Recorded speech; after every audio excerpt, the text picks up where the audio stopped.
Assalamualaikum warahmatullahi wabarakatuh. Halo semuanya, welcome back to my channel Yunuro Project.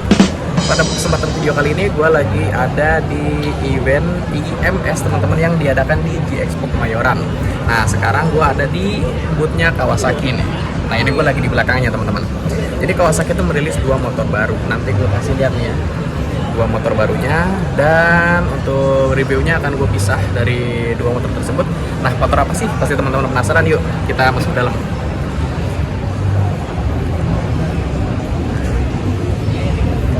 Ini guys, untuk motornya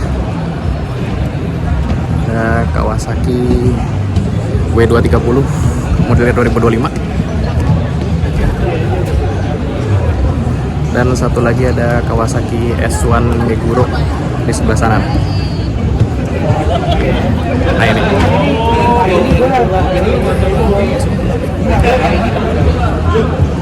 Oke, jadi kita akan bahas aja dua motor klasik terbaru dari Kawasaki.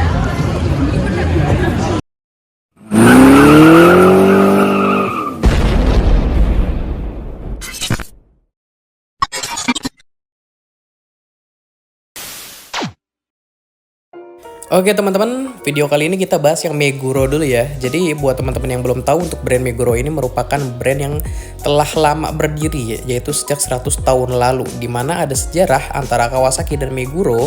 Di tahun 1922 Kawasaki berencana tuh membuat kendaraan roda 2, sehingga di tahun 1924 Kawasaki tuh bekerja sama teman-teman sama Meguro Manufacturing Company.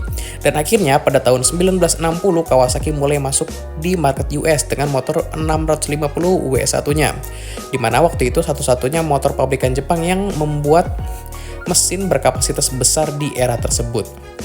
Jadi memang desainnya ini klasik banget, heritage banget teman-teman, apalagi dengan aksen-aksen bulat di sekujur bodinya ya, seperti di bagian lampu bulat, sen bulat, spion bulat ya teman-teman. Terus untuk kaki-kakinya pakai jari-jari. Terus untuk tangkinya nih pakai model teardrop gitu ya teman-teman, yang berkapasitas 12 liter.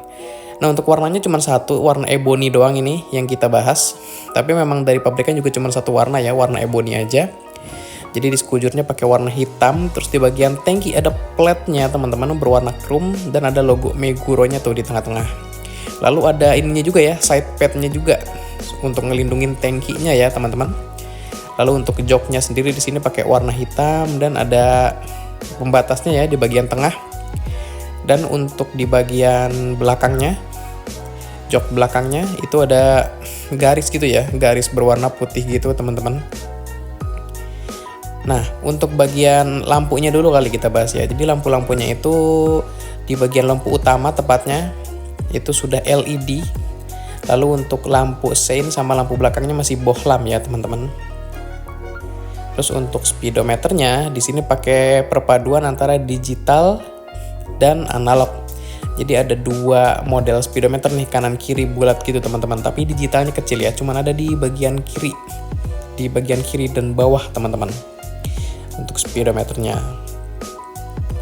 Lalu untuk fitur sih sebenarnya nggak banyak yang ditonjolkan, karena memang lebih ke heritage klasik gitu ya. Jadi nggak seperti kayak moge-mogenya yang diberikan sentuhan fitur-fitur yang melimpah gitu teman-teman. Jadi ini fitur-fitur pada umumnya aja seperti biasa. Contohnya seperti lampu aja tadi kan masih ada yang pakai bohlam, cuma lampu utamanya aja yang sudah LED. Lalu untuk spek mesinnya berkubikasi 233 cc, SOHC 4 stroke, lalu berpendingin udara masih ya teman-teman.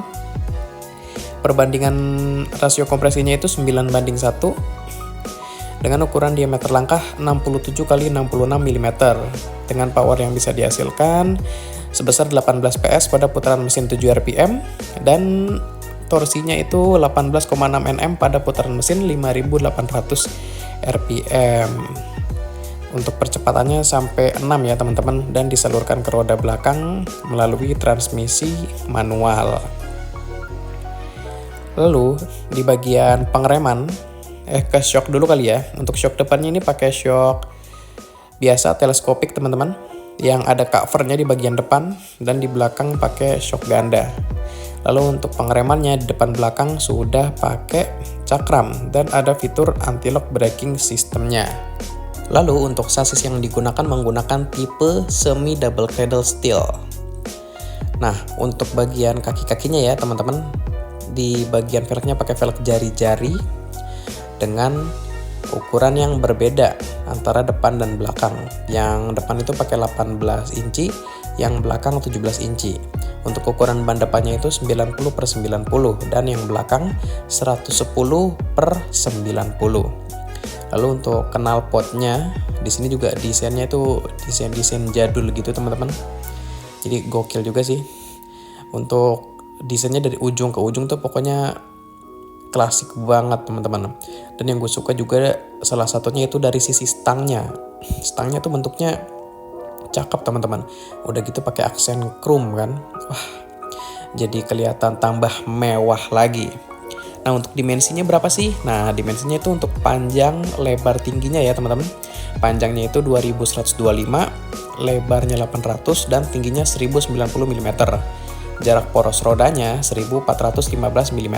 Jarak terendah ke tanahnya itu 150 mm. Terus tinggi tempat duduknya 745 mm. Nah, untuk berat kosongnya ya teman-teman, ini 143 kg. Jadi seperti itulah untuk dimensi, terus speknya, fiturnya yang ada di Kawasaki S1 Meguro-nya teman-teman. Kalau menurut kalian bagaimana mengenai Kawasaki S1 Meguro-nya? Silahkan berikan opini dan tanggapannya di kolom komentar. Oh ya, untuk harganya si Kawasaki Meguro S1 atau S1 Meguro ini dibanderol 79.200.000. Harga tersebut merupakan harga on the road Jakarta. Oke, menurut kalian gimana? Silahkan berikan opini dan tanggapannya di kolom komentar ya. Oke, gue rasa cukup sampai di sini dulu informasi yang bisa gue sampaikan. Sebelumnya terima kasih buat teman-teman yang sudah menyempatkan waktunya untuk nonton video gue. Jika channel ini bermanfaat, jangan lupa di like dan share. Terus kalau teman-teman punya masukan atau saran buat konten atau buat channel ini, bisa bantu di komen aja. Dan yang terakhir, jangan lupa di subscribe sama nyalain loncengnya juga supaya kalian mendapatkan notifikasi terupdate-nya. Oh iya, jangan lupa follow juga Instagramnya di @yunuroproject. Karena sebelum gue upload ke YouTube, pasti akan gue informasikan atau gue posting dulu di Instagramnya. So, di Instagramnya bakalan lebih up to date. Oke, gue rasa itu aja dulu. Sampai berjumpa di video seputar roda 2 dan riding gear selanjutnya. Thank you semuanya.